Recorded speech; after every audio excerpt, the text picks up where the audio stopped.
하나님 말씀을 보겠습니다. 신명기 7장 8절부터 11절입니다.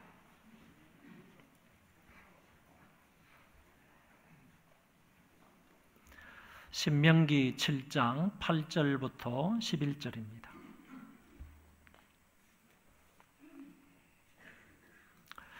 여호와께서 다만 너희를 사랑하심으로 말미암아 또는 너희의 조상들에게 하신 맹세를 지키려 하심으로 말미암아 자기의 권능의 손으로 너희를 인도하여 내시되 너희를 그 종되었던 집에서 애굽 왕 바로의 손에서 속량하셨나니 그런즉 너는 알라 오직 내 하나님 여호와는 하나님이시요 신실하신 하나님이시라.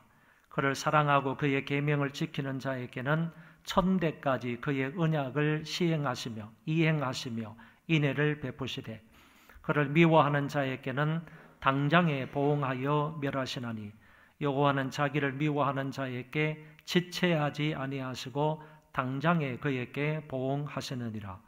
그런즉 너는 오늘 내가 네게 명하는 명령과 규례와 법도를 지켜 행할지니라. 아멘.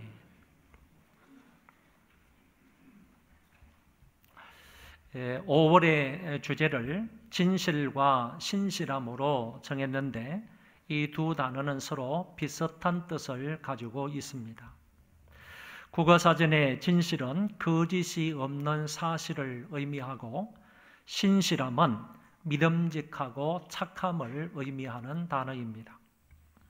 신실하다에 해당되는 히브리어는 바타흐인데 이 뜻은 바탕이 견고하여서 안전하게 기댈 수 있게 하는 것을 의미합니다. 또 달리 말하면 신뢰가 두터운 것을 의미하는 단어입니다.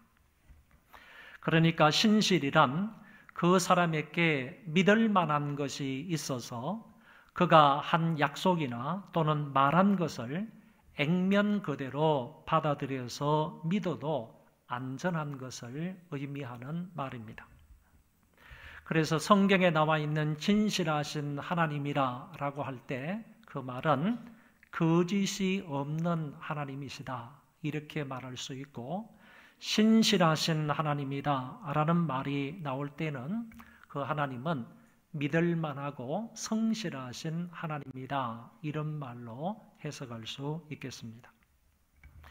또 다른 단어로는 순순하다라는 말이 있고 또 다른 성경에는 미쁘다라는 말도 있는데 이 모든 말의 의미는 믿음직하고 거짓이 없다라는 뜻입니다. 그래서 결국 사전적 의미로 볼 때 진실, 그리고 신실함, 순순함, 그리고 미쁘심이라는 단어는 믿음직하고 게으르지 않다 하는 뜻을 가지고 있는 같은 의미의 말이라고 봅니다. 이름에도 신뢰가 가는 이름이 있습니다. 개인이든 단체든 또는 국가의 이름을 듣고 말할 때 그 풍기는 인상이 신뢰를 가지게 되는 경우가 있다는 것입니다. 어느 사람의 이름을 들으면 그 사람 믿을 만한 사람이야. 어느 단체의 이름을 들으면 그거 참 좋은 단체야. 아니면 어느 국가의 이름을 듣더라도 정말 신뢰가 가는 그런 국가, 이런 것을 우리는 떠올리게 되는 것입니다. 요즘은 기업에서 만들어내는 제품에도 고객들이 신뢰를 할 때 소위 믿을 수 있는 메이커다. 적어도 자동차는 어떤 회사의 자동차다. 핸드폰은 어떤 회사의 핸드폰이다. 이렇게 믿을 만한 그런 제품임을 우리는 말하곤 합니다. 하나님은 전능하신 분이십니다. 하나님은 거룩하신 분이십니다. 하나님은 스스로 존재하시는 분이십니다. 하나님은 영원토록 불변하시는 분이십니다. 하나님은 창조주이시고 하나님은 구원자가 되시기 때문에 그 이름은 우리가 신뢰할 만하다는 것입니다. 오늘 본문을 통해서는 하나님의 신실하신 하나님에 관하여 말씀을 살펴보기 원합니다. 본문을 중심으로 해서 구약 성경 다른 부분에 나타난 하나님의 신실하심에 관하여 말씀을 전하겠습니다. 신실하심은 하나님의 중요한 성품 중에 하나인데 이 말씀을 잘 들음으로 저와 여러분들이 이 귀한 신의 성품에 참여할 수 있게 되기를 바랍니다. 8절에서 하나님은 이스라엘 민족을 애굽 바로의 손에서 속량하셨다고 하시고 그 이유를 두 가지로 말씀을 하셨습니다. 하나님이 출애굽의 역사를 행하셨는데 출애굽의 역사를 행하신 이유가 뭐냐? 두 가지로 설명하고 있다는 것입니다.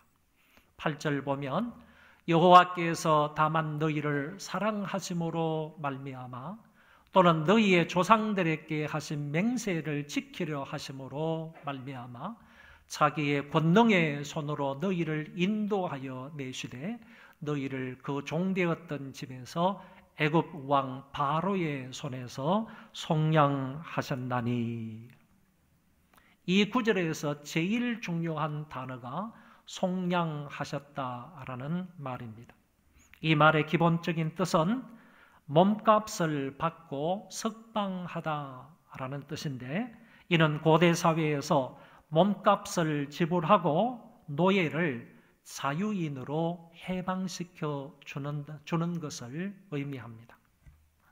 그런데 성경에서는 이 말이 종교적 의미로 사용이 되어서 죄인을 대신하여 하나님께 드려지는 희생물의 죽음으로써 죄인이 그 죽음으로부터 면제를 받게 되는 것을 말하는 것입니다. 그 사람이 죽을 수밖에 없는데 그 사람 대신에 하나님 앞에 희생제물을 드림으로 그 희생제물의 피를 흘리는 것을 통하여 그 사람이 그런 죄가 사하여진다는 이런 종교적인 의미를 담아서 속량하셨다라는 말을 쓴다는 것입니다. 여기서도 하나님이 이스라엘을 애굽에서 구원하여 주실 때 양의 피를 집 문설주에 바르게 함으로써 죽음을 면케한 것을 의미하는 말입니다.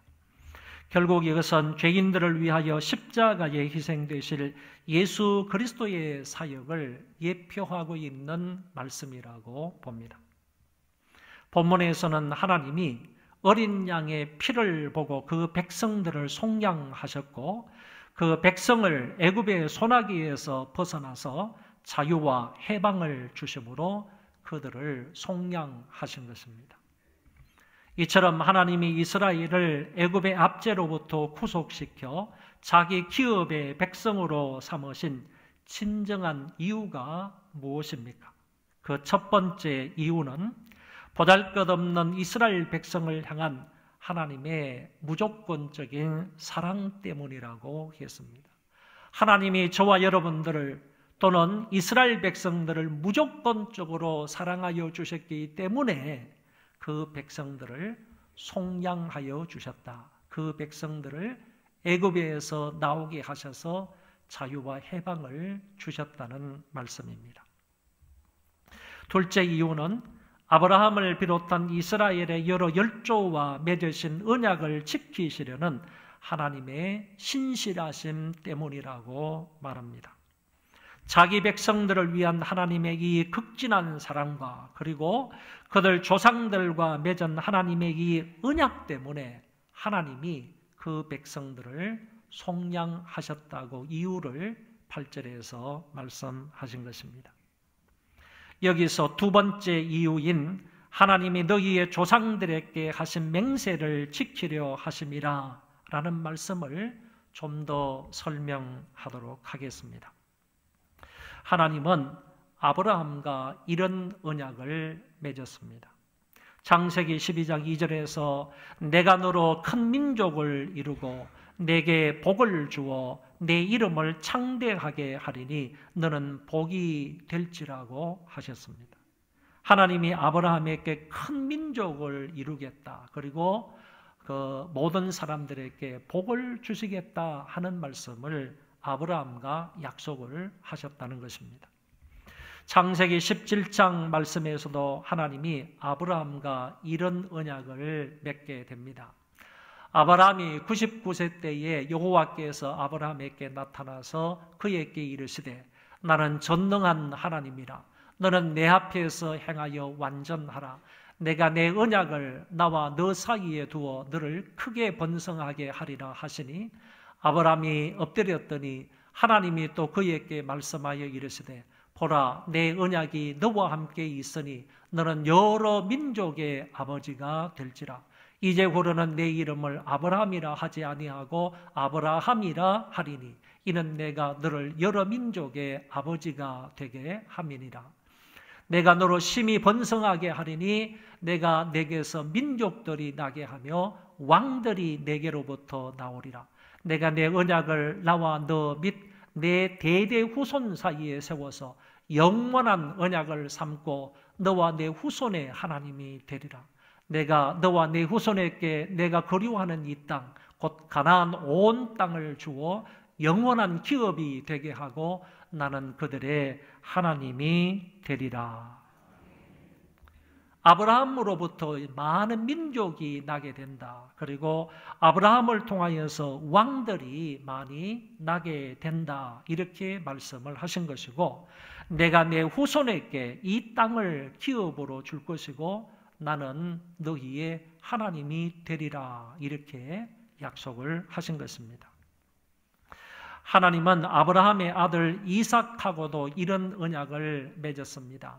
이 땅에 그리워하면 내가 너와 함께 있어 내게 복을 주고 내가 이 모든 땅을 너와 내 자손에게 주리라. 내가 내 아버지 아브라함에게 맹세한 것을 이루어 내 자손을 하늘의 별과 같이 번성하게 하며 이 모든 땅을 내 자손에게 주리니 내 자손으로 말미암아 천하 만민이 복을 받으리라. 이 땅을 너희에게 줄 것이다. 다시 말해 가나안 땅을 너희에게 줄 것이다. 그리고 내 자손이 번창하게 될 것이며 내 자손으로 인하여서 천하 만민이 복을 받으리라. 이때의 내 자손은 복수가 아니라 단수입니다. 곧 예수 그리스도를 하나님께서 말씀하시기를 이삭의 후손으로 태어나게 될 것을 여기에서 언약을 하셨다. 그런 얘기입니다. 내 자손으로 말미암아 천하 만민이 복을 받으리라. 곧 이삭의 후손으로 오게 되시는 예수 그리스도로 말미암아 천하 만민이 복을 받으리라 하는 말씀을 하나님이 하셨던 것입니다. 하나님은 이삭의 아들 야곱하고도 언약을 체결하셨습니다.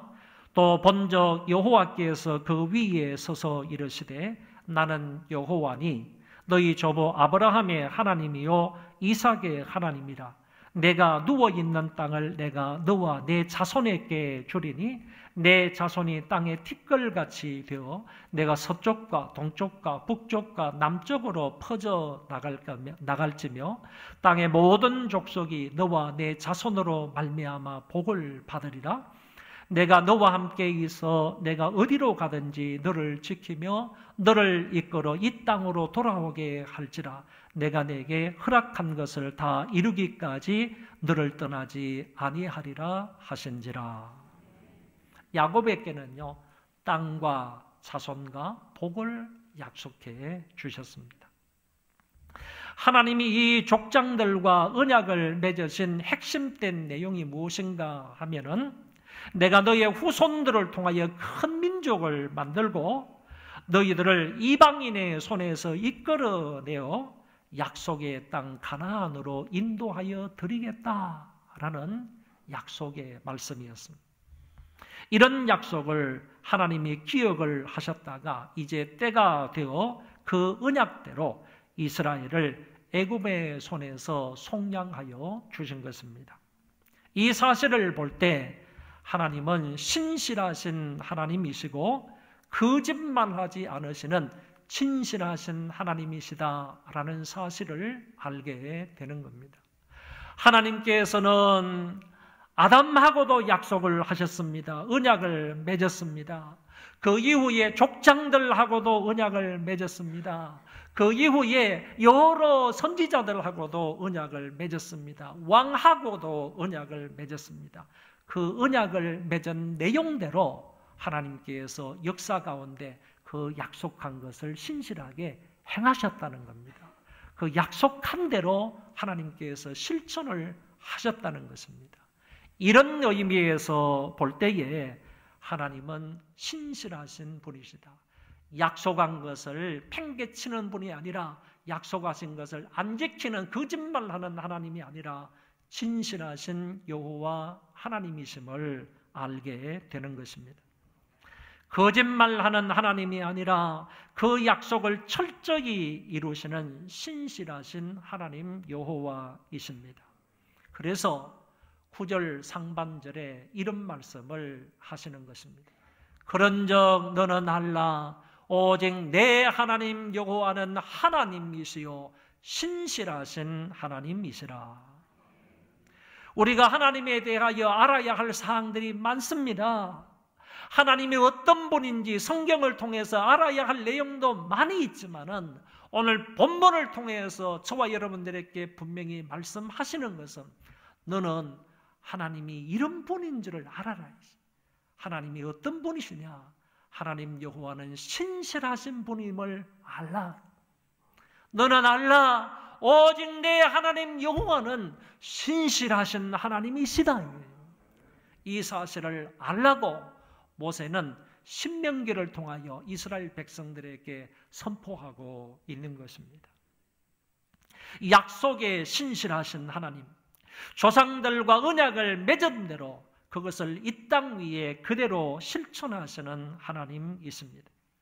조금 전에 말씀을 드린 대로 하나님은 아담하고도 약속을 했습니다. 창세기 3장 15절에서 노아하고도 약속을 했습니다. 창세기 9장에서 아브라함과 이삭과 야곱과도 언약을 맺었습니다. 나중에 사무엘하 7장에서 다윗과도 언약을 맺었습니다. 예레미야하고도 예레미야 33장에서 언약을 맺었습니다. 그런데 맺은 이 모든 언약들을 하나님은 역사 가운데 실천을 하신 신실하신 하나님이시라는 말씀입니다. 9절 하반절부터 10절까지는요. 이런 하나님을 사랑하라. 다시 말해서 신실한 여호와 하나님을 사랑하라. 그리고 그의 계명을 준수할 것을 말씀을 하시면서 그런 사람은 하나님께서 영원토록 천대까지 은혜와 사랑을 베풀어 주시겠다고 또한 약속하셨습니다. 그를 사랑하고 그의 계명을 지키는 자에게는 천대까지 그의 언약을 이행하시며 인애를 베푸시되 그랬습니다. 신실하신 하나님을 사랑하고 그분의 계명을 지키는 자에게는 천대까지 언약대로 복을 주시며 인자를 베풀어 주시겠다는 약속입니다. 여러분, 이 약속도 하나님께서 그 백성들과 오늘 당신의 백성들인 우리들과 약속하신 사실을 믿으시기를 바랍니다.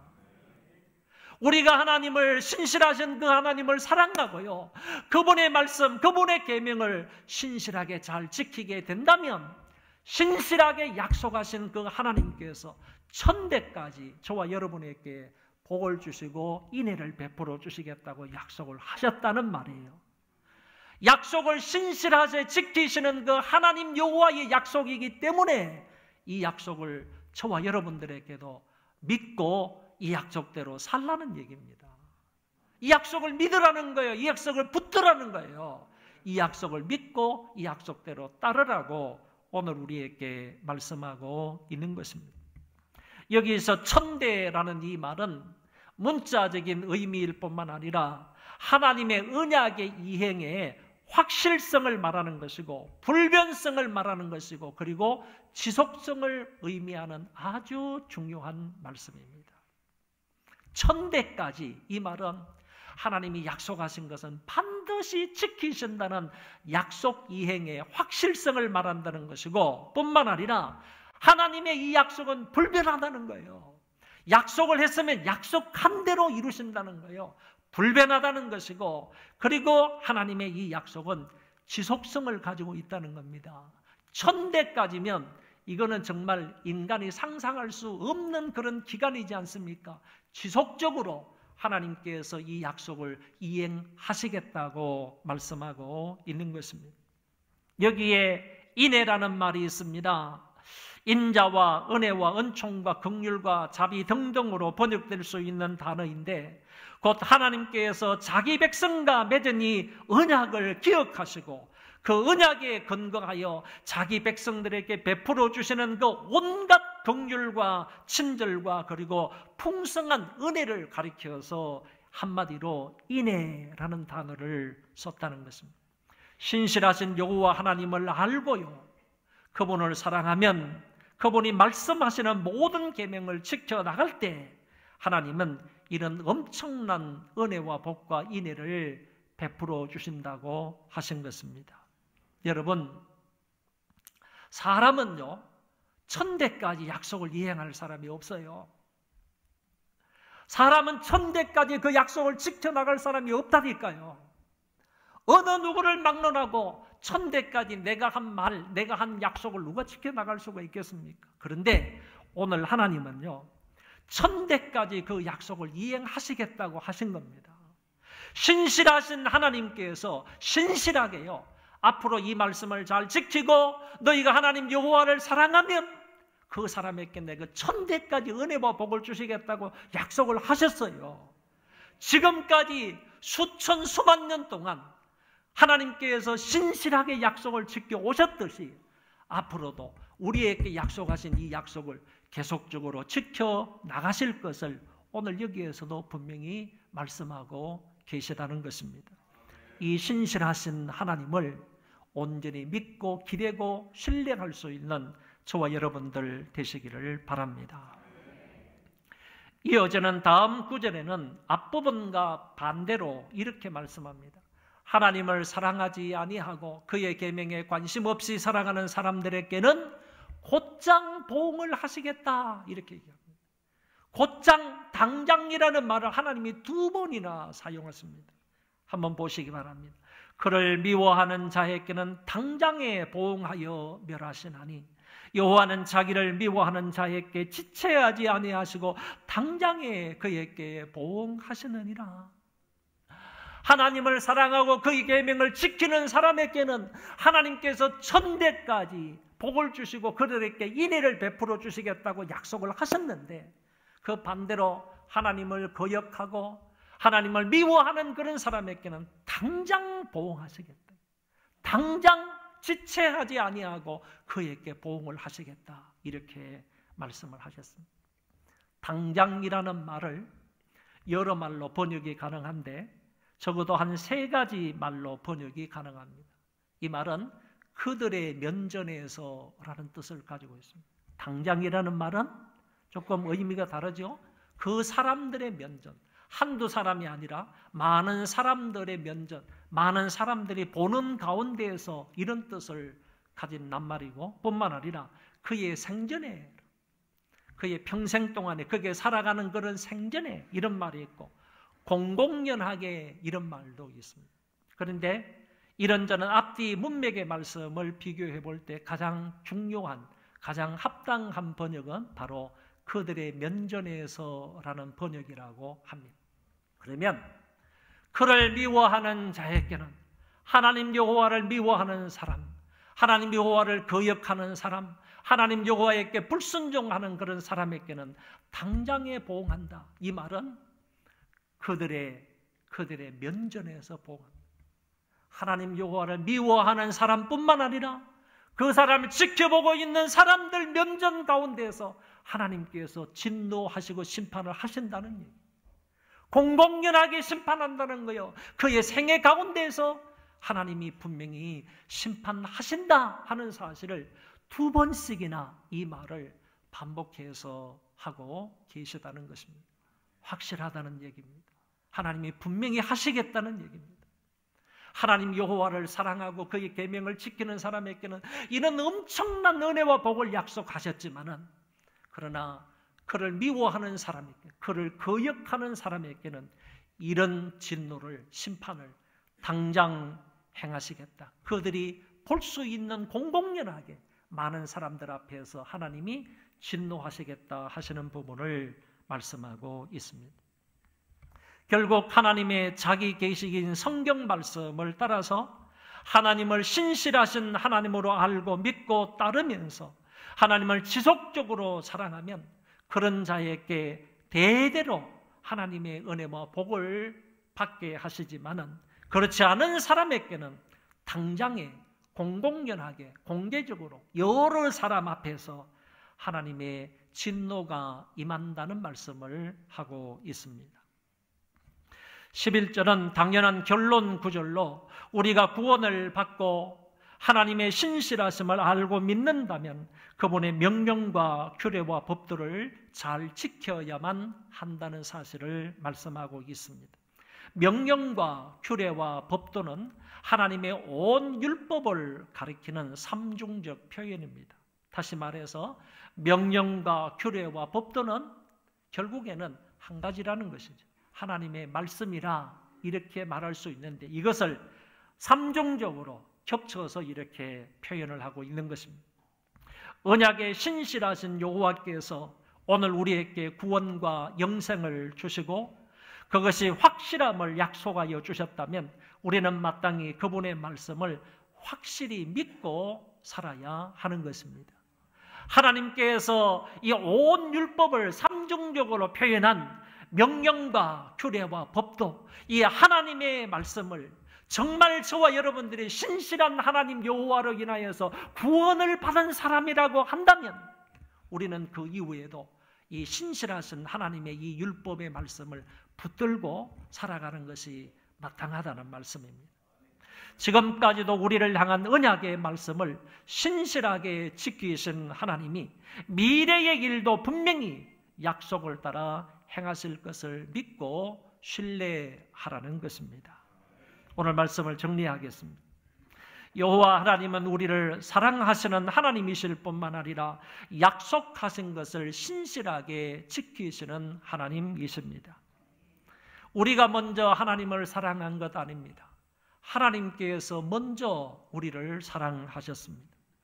그리스도께서 우리를 위하여 십자가에 죽으심으로 우리에게 대한 하나님의 사랑을 확정하셨습니다. 하나님이 우리를 이처럼 사랑하사 독생자 예수 그리스도를 주셨습니다. 이런 것을 볼 때에 하나님이 먼저 나를 얼마나 사랑하셨는지를 알게 됩니다. 또한 그 하나님은 여러 족장들과 약속하신 것을 신실하게 지키시는 분이십니다. 오늘 본문도 여호와의 그 진실하심, 신실하심을 잘 말씀하셨지만 다른 성경에도 하나님의 진실, 하나님의 신실하심에 관하여서 많이 말씀해 주고 있습니다. 출애굽기 34장 6절의 말씀에 보면 여호와께서 그의 앞으로 지나시며 선포하시되, 하나님께서 모세와 이스라엘 백성들 앞을 지나시면서 당신 자신에 관하여서 선포하시는 겁니다. 이스라엘 백성들은 하나님이 당신 자신을 계시하지 아니하시면 이스라엘 백성들은 하나님을 알 도리가 없어요. 인간들에게, 사람들에게 하나님 당신 자신을 스스로 계시하지 아니하시면, 그 계시를 통하지 아니하면 사람은 하나님을 알 수가 없는 거예요. 하나님께서 그들 앞을 지나시며 모세와 이스라엘 백성들 앞을 지나시며 당신 스스로에 관해서 선포하시는 겁니다. 여호와라, 여호와라, 여호와라, 여호와라. 여러분, 성경 가운데에서 하나님 당신의 이름을 여호와라, 여호와라 두 번씩 표현한 것은 거의 없습니다. 자신을 가리켜서 나는 여호와라, 여호와라, 구원자라, 구원자라 말씀을 하셨는데, 이거는 하나님 당신 자신이 어떤 분이심을 강조하는 그런 말입니다. 진짜 너희들을 위한 구원자다, 이거죠. 너희들의 구원자다, 이거죠. 그리고 구원자라, 구원자라, 여호와라, 여호와라 이렇게 말씀을 하시고 나서 그 뒤에 나오는 말씀이 너무너무 중요한 말씀이다 하는 의미를 갖고 있는, 뒤에 나오는 말씀이 뭐냐? 여호와는 그는 진실이 많은 하나님이시라. 그는 진실하신 하나님이다.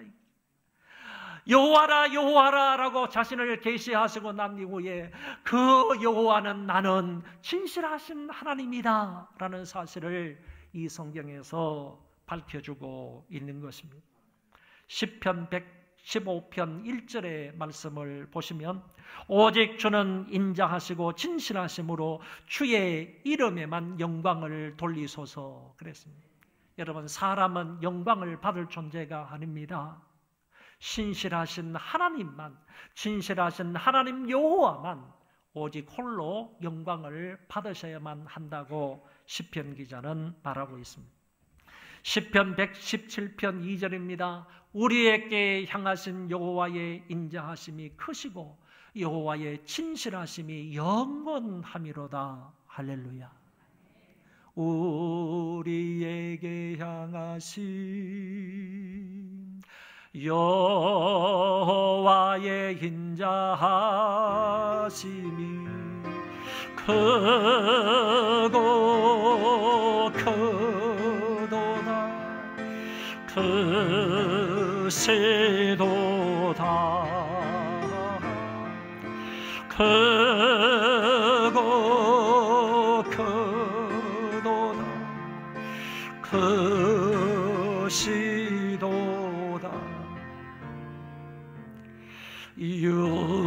우리에게 향하신 여호와의 진실하심 여호와 진실하심이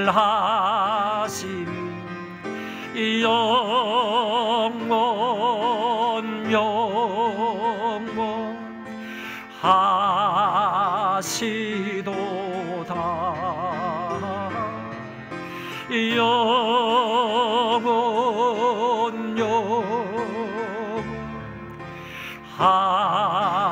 영원하시도다. 이 시편 기자는 우리에게 향하신 여호와의 진실하심이 영원하고 영원합니다. 할렐루야. 이렇게 노래하고 있는 것입니다. 이사야 49장 7절에 보면 이스라엘의 거룩하신 이 신실하신 여호와 그가 너를 택하였다. 할렐루야. 여러분, 신실하신 여호와 하나님께서 우리를 택하셨기 때문에 우리가 버림을 당하지 않는 거예요. 그 택함을 받은 백성을 포기하지 않으시는 거예요. 하나님이 우리를 선택하셨기 때문에, 신실하신 그 하나님이 우리를 선택하셨기 때문에 우리의 구원을 신실하게 끝까지 보존하여 주시는 겁니다. 우리를 포기하지 않으시는, 우리를 버리지 않으시는 거예요. 신실하지 않은 하나님이라고 한다면 우리의 구원을 보장받을 길이 없어요. 신실하신 하나님이 이스라엘을 선택하셨다. 신실하신 여호와 하나님이 나를 선택하셨다. 그것 때문에 오늘 우리가 이 자리에 앉아 있는 거예요. 그리고 우리의 구원이 절대로 파기되지 않는 겁니다. 신실하신 하나님 여호와께서 우리를 선택하셨기 때문인 것입니다. 다음에 나오는 구절을 보면 정함이 없는 유다 백성들을 책망하신 그런 내용이 나옵니다. 에브라임은 거짓으로, 이스라엘 족속은 속임수로 나를 에워쌌고 유다는 하나님고 신실하시고 거룩하신 자에게 대하여 정함이 없다. 여러분, 이스라엘 백성들이 신실하신 하나님 여호와께 마음을 두지 않는 거예요. 내 마음을 신실하신 하나님께 정하지 않는 거죠. 이거를 책망하는 거예요. 호세아 선지자는 이 유다 백성들, 이 하나님의 백성들은 신실하신 하나님 여호와께 마음을 정해놓고 있지 않다. 마음을 정하지 않는다. 여러분, 신실하신 하나님 여호와께 저와 여러분들의 마음을 정해놓으시기를 바랍니다. 고정해 놓으시기를 바랍니다. 이 같은 성경 몇 구절을 보더라도 하나님은 정말 진실하시고 신실하신 분이십니다. 그렇기 때문에 우리가 믿고 의지하고 따라갈 만합니다. 하나님의 신실하심이 정말 저와 여러분들에게 큰 복입니다. 능력이 크신 하나님께서 만약 신실하지 않는다면 우리는 불안할 겁니다. 사랑이 크신 하나님께서 만약 신실하지 않는다면 우리는 그분에게 기대지 못할 것입니다. 사랑을 하셨다가 오늘 사랑하지 않는다면 우리가 어떻게 그분을 신뢰하고 믿고 따라갈 수 있겠습니까? 그런데 하나님은 능력이 많으실 뿐만 아니라 사랑도 크실 뿐만 아니라 신실하심도 불변하신 하나님이시라는 겁니다. 하나님의 능력도 인자하심도 또 신실하심도 한없이 크시기 때문에 우리는 오늘도 그분을 의지하고 그분을 사랑하며 그분에게 기댈 수 있는 존재가 된 것입니다. 하나님이 신실하시기 때문에 택하신 자를 결코 버리지 않는다는 사실을 믿으시기 바랍니다. 여러분, 하나님 진실하심을, 신실하심을 믿으시기를 바랍니다. 어떤 상황 속에서도 하나님 여호와는 신실하신 분임을 믿으시기를 바랍니다. 자기 자신을 믿지 마세요. 자기를 의지하지 마세요. 모든 것을 하나님을 전적으로 믿고 따를 수 있는 저와 여러분들 되시기를 바랍니다. 우리의 마음과 생각과 입술은요, 항상 진실하시고 하나님의 일에는 항상 신실할 수 있는 저와 여러분들 다 되시기를 주의 이름으로 축원합니다.